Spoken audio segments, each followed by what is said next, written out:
Hi hello வணக்கம் என் அன்பு உறவுகளே, எல்லோரும் எப்படி இருக்கீங்க? நல்லா இருப்பீங்கன்னு நினைக்கிறேன்.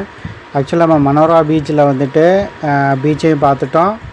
அப்புறம் வந்து பக்கத்தில் இருக்க சின்ன அந்த மனோரா ஃபோட்டோயை பார்த்துட்டு அப்படியே கிளம்பிட்டோம். ஒன்றும் நம்ம மிஸ் பண்ணது என்னென்னா அந்த லைட் ஹவுஸை மிஸ் பண்ணிட்டோம். பட் பார்க்க முடியல. பரவாயில்ல, இருந்தாலும் அது அங்கே முடிச்சுட்டு அப்படியே கிளம்பி இப்போ நம்ம எங்கே இருக்கிறோம் அப்படின்னா மல்லிப்பட்டினம், மனோரா பீச்சுக்கு பக்கத்தில் இருக்கிற மல்லிப்பட்டினம் அப்படிங்கிற ஊரில் இருக்கக்கூடிய ஒரு ஃபிஷ்ஷிங் ஹார்பர், அதாவது மீன்பிடி துறைமுகத்துக்கு தான் வந்திருக்கிறோம். எதுக்கு வந்திருக்கிறோன்னா சும்மா அதை எக்ஸ்ப்ளோர் பண்ணுறதுக்கு தான். சரி, எப்படி இருக்குது அந்த மீன்பிடி துறைமுகம் எப்படி இருக்குது அப்படின்னு பார்க்குறதுக்கு வந்தோம். அப்படியே ஒரு ரவுண்டு மீன்பிடி துறைமுகத்தை சுற்றி அந்த ஹார்பரை சுற்றி ஒரு ரவுண்டு அடிக்கிறோம். இன்னொன்று என்னென்னா இங்கே வந்து கருவாடு கிடைக்குங்க. இந்த ஹோல்சேலில் கருவாடு விற்பாங்க. பக்கத்தில் இந்த ஹார்பர் பக்கத்தில் என்னென்னா கருவாடு விற்கிற அந்த கடைகள்லாம் இருக்கும். அங்கே போய் கருவாடும் ஊருக்கு எடுத்துகிட்டு போகிறதுக்காக கருவாடும் வாங்கிக்குவோம். இப்போ நம்ம அப்படியே அந்த பீச்சை அப்படியே என்ஜாய் பண்ணலாம். பீச்சு கிடையாது, இது ஒரு ஹார்பர். இந்த ஹார்பரை அப்படியே எக்ஸ்ப்ளோர் பண்ணலாம். வண்டியை ஒரு இடத்துல நிப்பாட்டிட்டு நம்ம அப்படியே போய் அந்த ஹார்பரில் நடந்து போவோம். நல்லாயிருக்கும் பார்க்குறதுக்கு. ஸோ அப்படியே என்ஜாய் பண்ணுங்கள்.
மீன்பிடி துறைமுகத்தை பார்த்து, அதாவது அந்த ஃபிஷ்ஷிங் ஹார்பரை பார்த்து எல்லோரும் என்ஜாய் பண்ணியிருப்பீங்கன்னு நான் நம்புகிறேன்.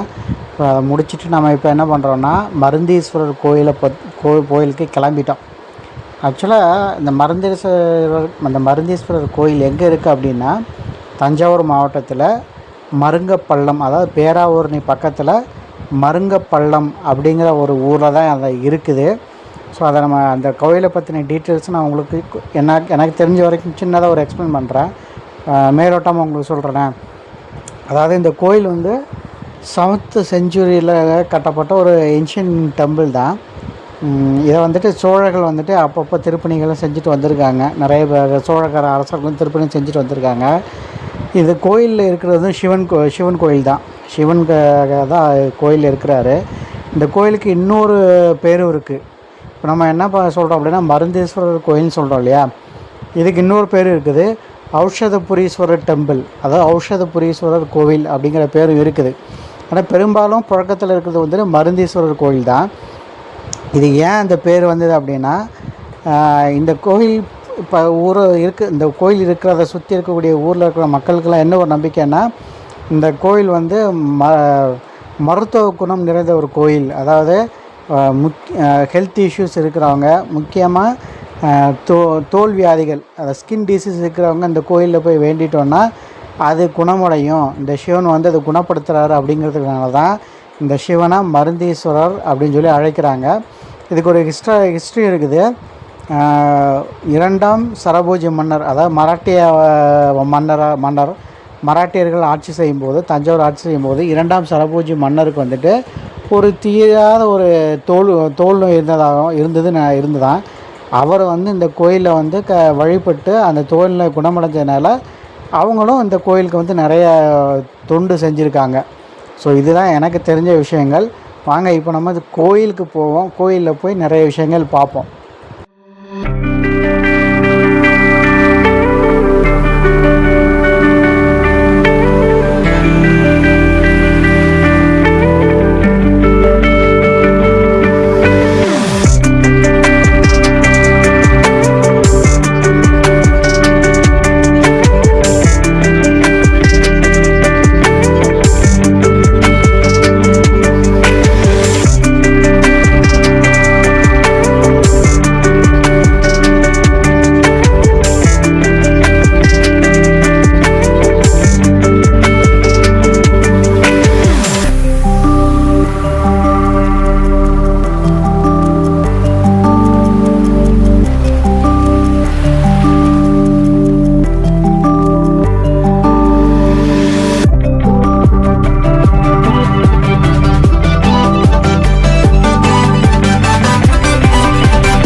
வந்துட்டோங்க. மருந்தீஸ்வரர் கோயில், புரீஸ்வரர் கோயிலுக்கு வந்தாச்சு. ஸோ உள்ளே என்னால் முடிஞ்ச அளவுக்கு உங்களுக்கு காட்டுறேன், அது நிதானமாக பாருங்கள். ஸோ முடிஞ்ச வரைக்கும் மருந்தீஸ்வரர் உங்களுக்கு காட்ட பார்க்குறேன். இதோ பாருங்கள், இவர் தான் மருந்தீஸ்வரர். தரிசனம் பண்ணிக்கோங்க. நான் ரொம்ப நேரம் காட்ட முடியாது, கொஞ்சம் தெளிவாகவும் இல்லைன்னு நினைக்கிறேன், பார்த்துக்கோங்க. இப்போ வர்றதான் நம்ம ஆளுக்கு கணபதி, ஸ்ரீ மகா கணபதி.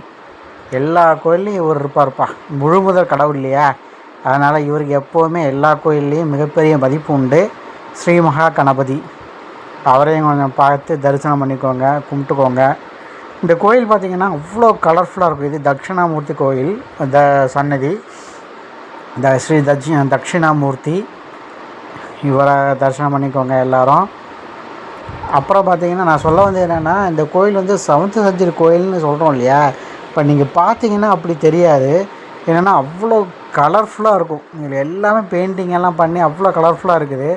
இது இப்போ 17ஆம் நூற்றாண்டு கோயில்னு சொன்னால் நம்பவே முடியாது. இது வந்து நம்ம முருகர், சுப்பிரமணிய சுவாமி கிடையாது, முருகர் வள்ளி தெய்வானையோட காட்சியளிக்கிறார்.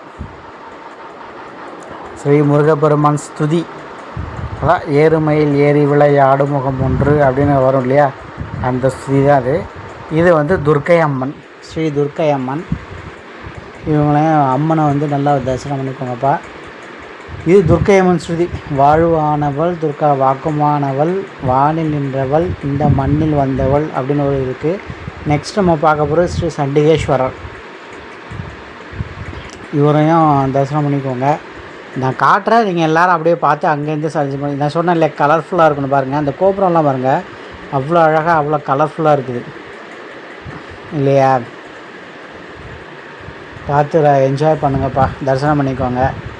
என்னால் முடிஞ்ச அளவுக்கு காட்டுறேன், தெளிவாகவே காட்டுறேன். பார்த்து எல்லாத்தையும் தரிசனம் பண்ணிக்கோங்க. இது வந்து லக்ஷ்மி நாராயணர், ஸ்ரீ சூரிய ஏதோ பார்த்து தரிசனம் பண்ணிக்கோங்க. ரொம்பலாம் காட்ட முடியலனால, ஏன்னா அப்படியே காட்ட. கோவிலோட தலை விஷயம் பார்த்திங்கன்னா என்னென்னா பாதிரி மரம். ரொம்ப வித்தியாசமான பேர் இது, பாதிரி மரம் அப்படின்னு. இப்போ வரைக்கும் நான் கேள்விப்பட்டதே இல்லை. இதுதான் வந்து பாதிரி மரம். இந்த மரத்துக்கு வேறு ஏதாவது பேர் இருந்தால் தெரிஞ்சவங்க சொல்லுங்கள். இதோட பேர் பாதிரி மரமா, தலை விருட்சம்.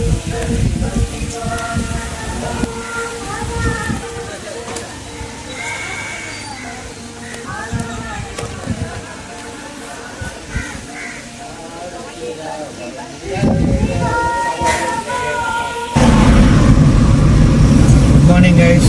இப்போ வந்து டைம் பார்த்தீங்கன்னா ஆகுது, எஸ் 5:36 ஆகுது. டேட் பார்த்தீங்கன்னா 4th May. இப்போ நம்ம எங்கே போயிட்டுருக்கோம் காலங்காத்தால அப்படின்னா, தஞ்சாவூர்லேருந்து கிளம்பி இருக்கக்கூடிய கோயிலுக்கு ஸ்டார்ட் பண்ணியாச்சு. எத்தனை கிலோமீட்டர் ஸ்டார்ட் பண்ணியிருக்கோம்னா 3190 கிலோமீட்டர் ஸ்டார்ட் பண்ணியிருக்கோம். இதுக்கு இப்போ நம்ம ரீச் ஆகிறதுக்கு எவ்வளோ கிலோமீட்டர்ஸ் காட்டுது அப்படின்னா 265 கிலோமீட்டர்ஸ் காட்டுது. 265 கிலோமீட்டர்ஸில் நம்ம வந்து ரீச் ஆகிடுவோம். 265 கிலோமீட்டர்ஸ் காட்டுது. அது போக நம்ம எத்தனை மணி ரீச் ஆகும்னு சொல்லுதுன்னா ஒரு 10 மணி, 9:30 to 10 o'clock 10 o'clock ரீச் ஆகும்னு காட்டுது. பார்ப்போம் எவ்வளோ நேரத்துக்கு போவோம் அப்படின்னு. கொஞ்சம் விடிஞ்சவொடனே நான் உங்களுக்கு நிறைய இடங்களை காட்டுறேன், போகிற இதெல்லாம் காட்டிகிட்டே போகிறேன் உங்களுக்கு. எங்கேயாவது முதல்ல என்ன பண்ணலான்னா ஒரு டீ குடிக்கணும். எங்கேயா நிப்பாட்டி நல்லா ஃப்ரெஷ்ஷாக ஒரு டீ குடிச்சிட்டு, எனக்கு காலைல டீ குடிக்கிறதுக்கு டைம் இல்லை, வீட்டிலேருந்து கிளம்பியாச்சு. ஒரு டீ எங்கேயா நிப்பாட்டி டீ குடிச்சிட்டு அப்படியே கண்டினியூவாக போயிட்டே இருக்க வேண்டியதான். ஒரு டீயை குடிச்சிட்டு அப்படியே கிளம்பி போயிட்டே இருக்க வேண்டியதுதான். ஐயங்கார் பேக்கரி ஹோட்டல், இங்கே ஒரு டீயை போட்டு கிளம்ப வேண்டியதான். ஸோ வாங்க டீ குடிக்க போவோம், வரீங்களா என் கூட?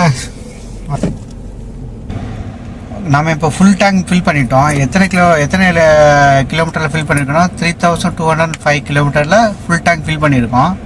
ஸோ இது எத்தனை கிலோமீட்டர் வரைக்கும் நம்ம போகுது, அதை கீழே எம்டியில் ரெட் லைன் இருக்குல்லையே, அது வரைக்கும் நம்ம இப்போ எங்கேயுமே ஃபில் பண்ண போகிறதில்ல, ஓட்ட போகிறோம் வண்டியை. எத்தனை கிலோமீட்டர் வரைக்கும் இந்த ஃபுல் டேங்க் வந்து வருதுன்னு பார்ப்போம், ஓகேவா?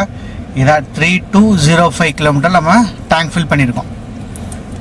ஓகே, பார்ப்போம், வாங்க கிளம்பலாம்.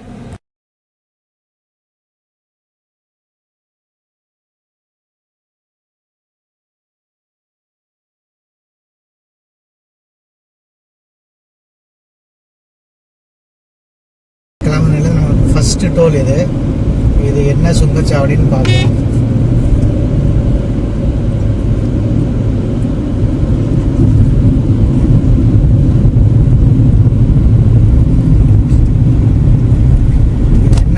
Trichy Thanjavur expressway limited. இதுதான் திருச்சி தஞ்சாவூர் எக்ஸ்பிரஸ்வே.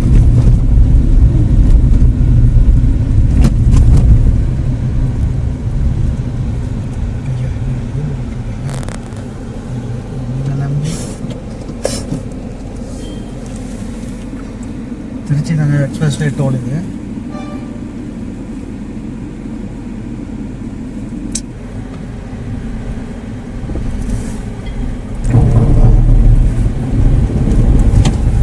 ஓகே, நம்ம ஃபஸ்ட்டு டோலை சக்ஸஸ்ஃபுல்லாக கிராஸ் பண்ணியாச்சு. இப்போ அடுத்து என்னென்ன டோல் வருது, கொஞ்சம் ஏரியா நல்ல ஏரியாஸ் எல்லாம் காட்டுறேன், பிடிச்ச ஏரியாஸ் எல்லாம் காட்டுறேன் உங்களுக்கு.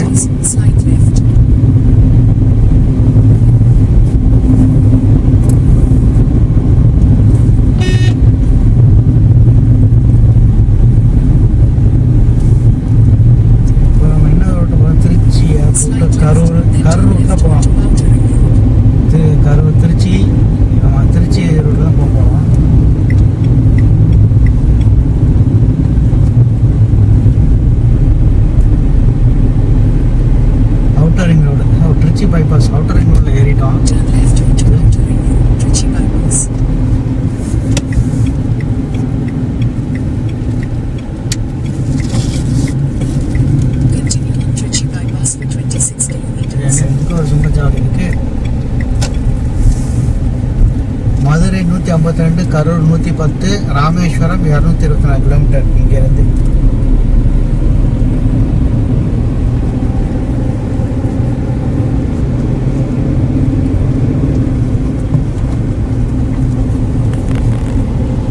இந்த மறுபடியும் டோல் வருதா என்ன? இப்போதானே ஒரு டோல் கிராஸ் பண்ணால் மறுபடியும் ஒரு டோலா? இதுக்கு காசு எடுப்பீங்களா? அங்கேருந்து இங்கே வர்றதுக்கு ஒரு டோலா? அப்பா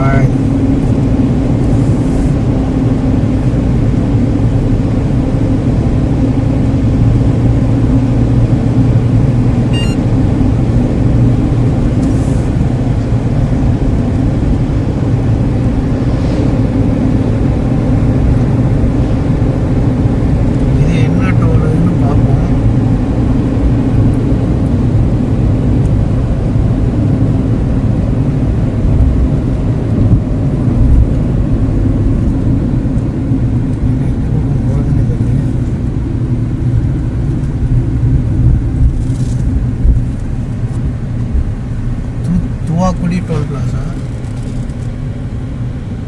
ஓகே, டோல் இல்லை. நான் கூட டோல் இருக்குன்னு நினச்சேன். அங்கே டோல் போட்டனால இங்கே டோலை க்ளோஸ் பண்ணியிருக்காங்க கூட.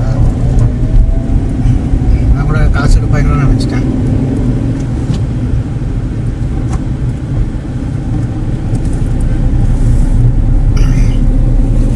டோல் தாண்டியாச்சு, Thuvakudi toll.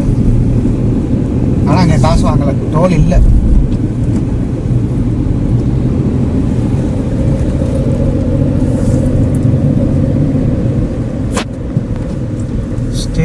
On Trichy bypass 25 நம்ம சிட்டிக்குள்ளே போகாமல் போயிட்டா பெட்டர். திருச்சிக்கு இதில் மாட்டிக்குவோம் டிராஃபிக்கில். ஏன்னா காலையில் இப்போ மணி எத்தனை ஆகுது? 6:30. அப்படியே கொஞ்சம் கொஞ்சமாக டிராஃபிக் ஆக ஆரம்பிச்சிடும். அதனால் பெட்டர் நம்ம வந்து அவுட்டரில் போகிறது பெட்டர். அவுட்டரில் தான் போயிட்டுருக்கோம்னு நினைக்கிறேன்.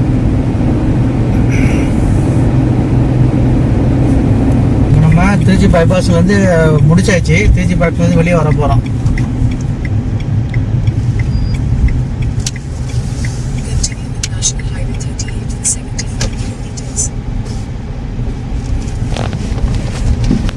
பைபாஸ்க்குள்ளே ஏற போகிறோம். சரி, பைபாஸ் முடிச்சாச்சு. நேஷ்னல் ஹைவே 38 அதில் ஏற போகிறோம். இப்போ இதில் வந்து நேராக கரூர், திண்டுக்கல், மதுரை அந்த ரூட்டில் போகுது.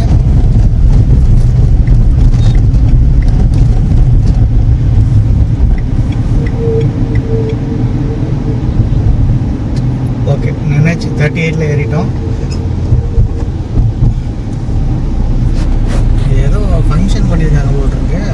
இந்த பக்கம் ஏதோ ஃபங்க்ஷன் நடந்திருக்கு, ஏதோ மீட்டிங் ஏதோ அரேஞ்ச் பண்ணியிருப்பாங்க போல். எவ்வளோ மிஸ் பண்ணியிருக்காங்க.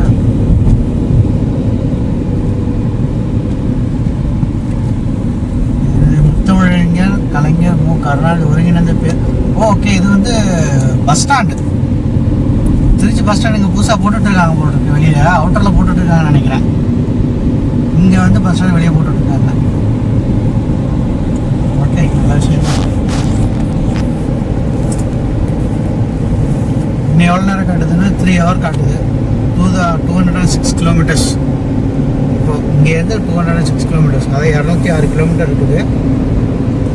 3 மணி நேரம். இப்போ இனிமேல் எங்கேயும் நிற்க போகிறது இல்லை, போய்கிட்டே இருக்க வேண்டியதுதான்.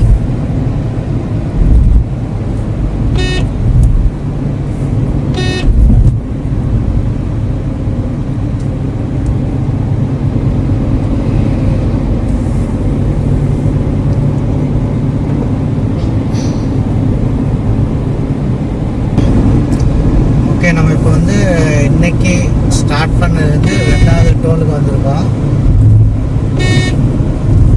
இந்த ஊர் பேர் வந்து இடையப்பட்டி.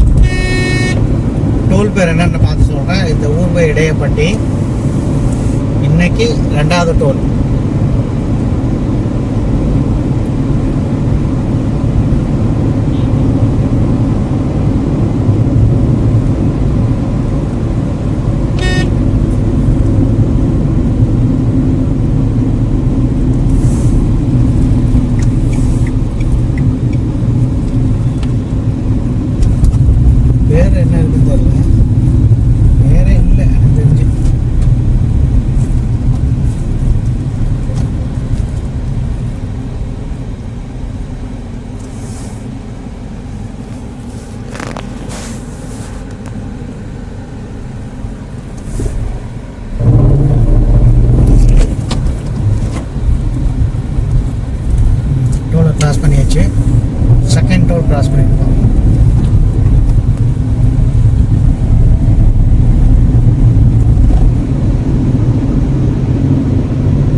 டோலுக்கு எந்த பேருமே இல்லை. இடையப்பட்டி ஊரில் இருக்கிற டோல், அவ்வளோதான். சுங்கச்சாவடி மையம்.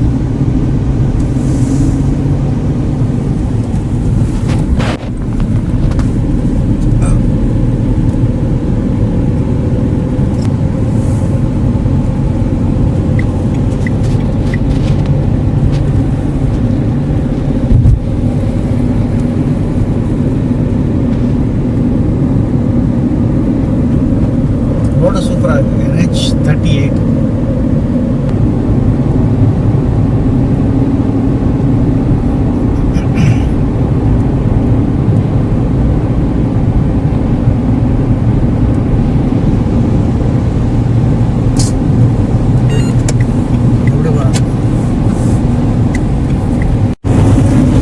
செம்ம வியூ கைஸ், செம்ம வியூவாக இருக்குல்ல பாருங்க. அவ்வளோ தென்னந்தோப்பு இந்த பக்கம், வலது பக்கம். இடது பக்கம் ஒரு முள்ளுக்காடு தான் இருக்குது. வலது பக்கம் சூப்பராக இருக்குது பார்க்குறது. ரோடு மட்டும் செம்ம சூப்பராக இருக்குது கைஸ். NHல வந்து வண்டி ஓடுறது வந்துட்டு நல்லாயிருக்கு. இப்போ நம்ம ஹைதராபாத்தில் வந்துட்டு ORRல போகிறோம் இல்லையா, ஸோ அந்த மாதிரி அவ்வளோ தூரம் இல்லைன்னா கூட ஓரளவுக்கு பரவாயில்ல. ரோடு ரொம்ப ரஷ்ஷாக இல்லாமல் ஃப்ரீயாக இருக்குது.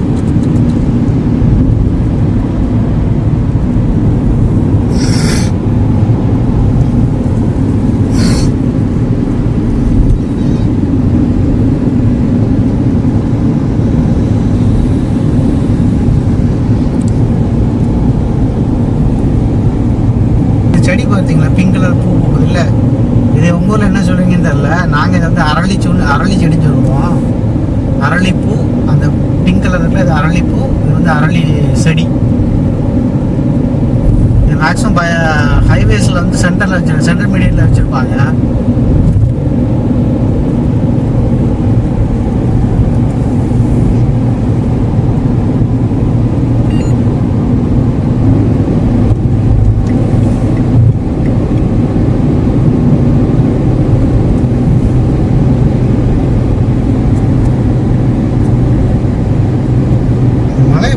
அழகாக இருக்குது. இல்லை செடியை வந்து அப்படியே நட்டு வச்ச மாதிரி தனித்தனியாக பிடிங்கி நட்டு வச்ச மாதிரி இருக்குது பார்க்குறதுக்கு.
அப்படியே மலையில் அப்படி போகிற மாதிரி இருக்குது இல்லையா? செம்மையாக இருக்குது. அப்பா இந்த வியூ நான் எதிர்பார்க்கல. ஏறும்போது அப்படியே போய் ரோட்டில் போய் அப்படி மலையில் ஏறுற மாதிரி இருக்கு.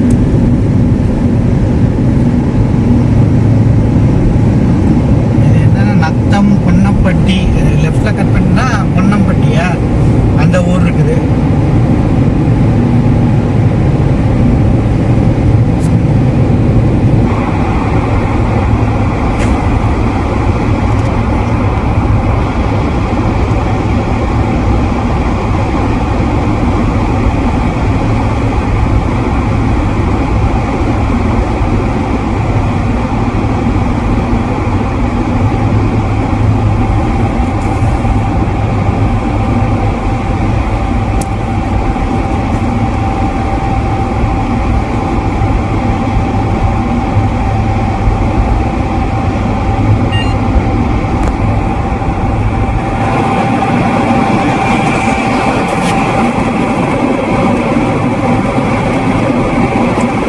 கொட்டாம்பட்டி. இந்த ஊர் பேர் கொட்டாம்பட்டி. நேற்று தஞ்சாவூர் நம்ம எங்கே போனோம்ல, மனோரா பீச்சு. மனோரா பீச்சு மருதீஸ்வரர் கோயில் போனோம் இல்லையா, அந்த ஏரியாவில் பார்த்தீங்கன்னா வீடுலாம் அவ்வளோ அழகாக இருக்குது. மதுரை இன்னும் 64 கிலோமீட்டர் இருக்குது.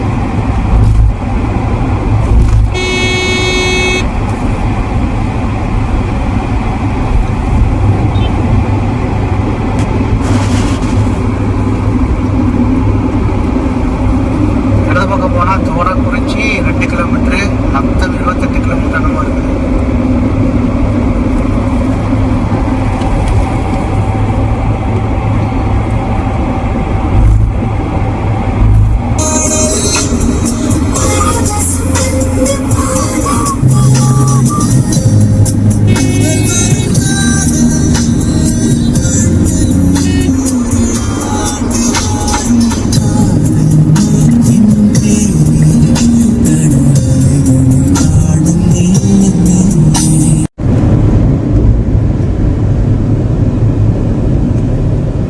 ஃபாஸ்டாக் வந்து ரீசார்ஜ் வந்து 550 இருக்குது.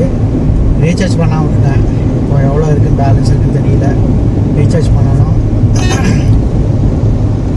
இப்போ அடுத்தது 3வது டோல். இன்றைக்கி நம்ம ஸ்டார்ட் பண்ணது வந்து 3வது டோலு.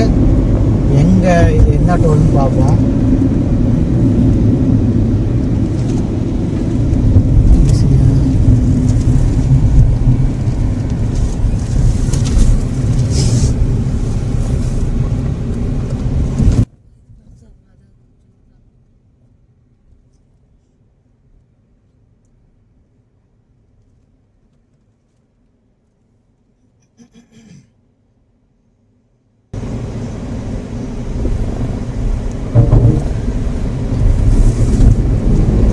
டோல் கிராஸ் பண்ணியாச்சு. இது என்ன டோல்னு தெரில, டோல் பேரெல்லாம் இல்லை.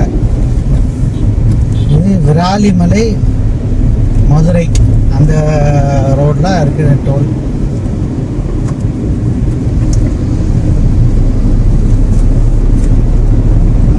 ஃபுல்லாக தண்ணி தான். சைடு மொத்தம் வாட்டர். ஏரியா குளமான்னு தெரில, நல்லா பெருசாக இருக்குது. பெருசாக இருந்தால் ஏரியா தான் இருக்கும்.